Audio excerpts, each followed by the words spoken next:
Welcome back to my channel total commerce by doctor Sumit. मैं आपके साथ एमसीक्यू सीरीज़ लाया हूं और इसके लिए मैंने आज टॉपिक चूज़ किया है GST, goods and services tax के नाम से, जिसे आप लोग जानते हैं।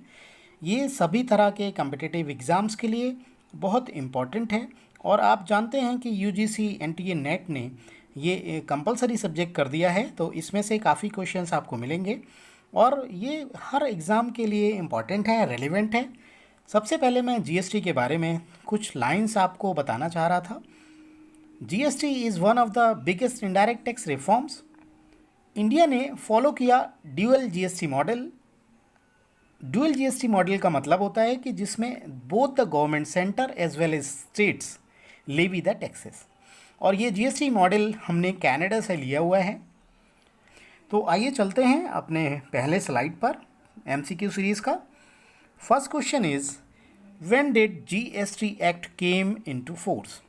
तो ये आप सबको मालूम होगा कि इसका आंसर है 1 जुलाई 2017।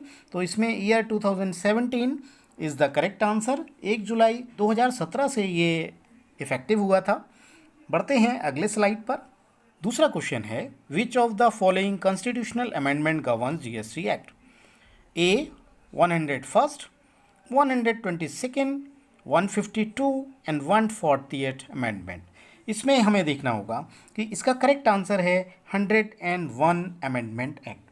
अब मैं आपको ये बता रहा हूँ कि व्हाट इज़ 101st अमेंडमेंट। देखिए, जब ये जीएसटी का एक्ट बना था तो it is constitutional amendment act 2016। ये 2016 अमेंडमेंट एक्ट था। अगर हम बात करें 122nd अमेंडमेंट की, तो ये भी कॉन्स्टिट्यूशनल अमेंडमेंट है, लेकिन इट इज़ बिल। ये कॉन्स्टिट्यूशनल अमेंडमेंट बिल है जो कि 2014 में इम्प्लीमेंट हुआ था। मूव करते हैं नेक्स्ट क्वेश्चन पर।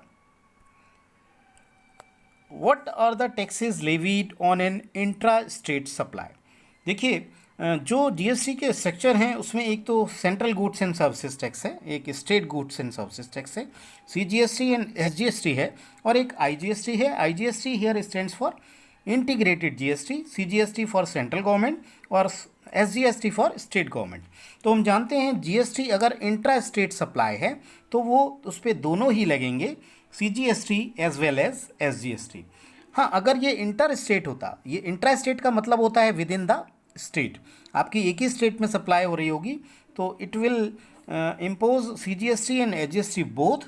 अगर ये इंटर स्टेट है, यानी एक स्टेट से दूसरे स्टेट में सप्लाई हो रही है, सपोज यूपी से अगर बिहार में सप्लाई हो रहा है सपोज, तो ये इंटर स्टेट हो गया और इस इंटर स्टेट सेल्स पे हम आईजीएसटी देंगे। अदरवाइज इसका ऑप्शन है CGST and SGST both.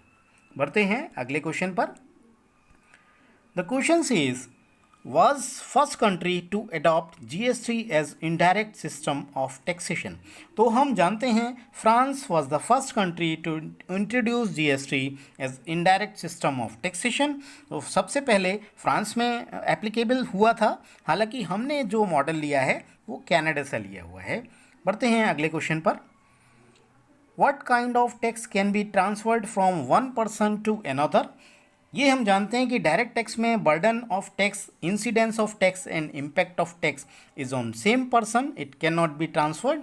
Indirect tax के केस में burden of tax is transferred from one person to another person. तो the correct answer is indirect tax in which the tax burden can be transferred from one person to another person. Next move करते हैं अगले slide पर। Question है What kinds of taxes are subsumed under GST। सबस्यूम का मतलब कितने taxes को GST में कवर किया गया है, कितने टैक्सेस को फिनिश कर दिया गया, ख़त्म कर दिया गया। तो इसका आंसर होगा ऑल ऑफ द एबव, क्योंकि जीएसटी में central excise duty, state value added tax and sales tax, central sales tax और सर्विस टैक्स सारे ही इंक्लूड हैं। हम जानते हैं it is goods as well as services tax, तो इसमें सारे ही टैक्सेस को सबस्यूम कर दिया गया है। नेक्स्ट स्लाइड पर मूव करते हैं। अगला क्वेश्चन है विच of the following goods will not be covered under GST act. Alcoholic liquor है जो ह्यूमन कंजम्पशन के लिए है और पेट्रोल है, ये दोनों ही इसमें इंक्लूड नहीं है। तो the correct answer will be both B and C above, ये दोनों ही इंक्लूड नहीं है, कवर्ड नहीं है। अगले स्लाइड पे मूव करते हैं। क्वेश्चन बोल रहा है who will notify the rate of tax to be levied under CGST। Central goods and services tax में जो रेट ऑफ टैक्स होंगे वो नोटिफाई करता है first central government suo moto, state government GST council suo moto, और central government as per recommendation of the GST council. It's correct answer is the central government as per the recommendation of GST council. तो GST council जो भी rates को recommend करेगी, government उसको implement कर देगी और लेवी करने के लिए नोटिफाई कर देगी। बढ़ते हैं अगले स्लाइड पर। अगला क्वेश्चन है GST is levied on which of the following, sale of goods, manufacture, provision of services और supply of goods and services. हम जानते हैं GST is applicable on supply of goods and services both, तो supply is most important, GST supply पे impose किया जाएगा। The correct answer will be supply of goods and services. बढ़ते हैं अगले स्लाइड पर। This is the last question. GST is recommended by on implementation of the physical responsibility and budget management, जिसको FRBM act 2003 भी बोलते हैं हम लोग। तो ये किसकी रिकमेंडेशन पे हुआ था?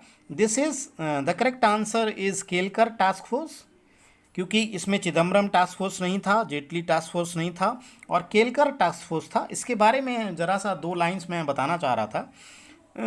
ये जो मिस्टर केलकर थे, इनको GST का आर्किटेक्ट भी कहा जाता है, और जो केलकर जी थे वो 13th फाइनेंस कमीशन जो है उसके चेयरमैन भी हैं। 13 फाइनेंस कमीशन के चेयरमैन भी केलकर जी रहे थे।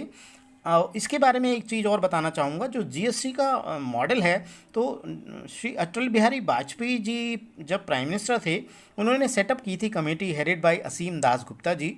वो वेस्ट बंगाल के फाइनेंस मिनिस्टर थे, तो उन्होंने GST मॉडल को डिज़ाइन करने के लिए इनिशिएटिव लिया, और बाद में वाजपेयी जी ने एक टास्क फोर्स को गठन किया था, जिसमें विजय केलकर जी उसके चेयरमैन थे। तो टास्क फोर्स की जो रिकमेंडेशन आई थी उसको इम्प्लीमेंट बाद में किया गया, जो आपके सामने अब GST का मॉडल है। अगर आपको ये वीडियो अच्छा लगा हो तो प्लीज़ इसे लाइक करें, शेयर करें and subscribe. Thanks for watching.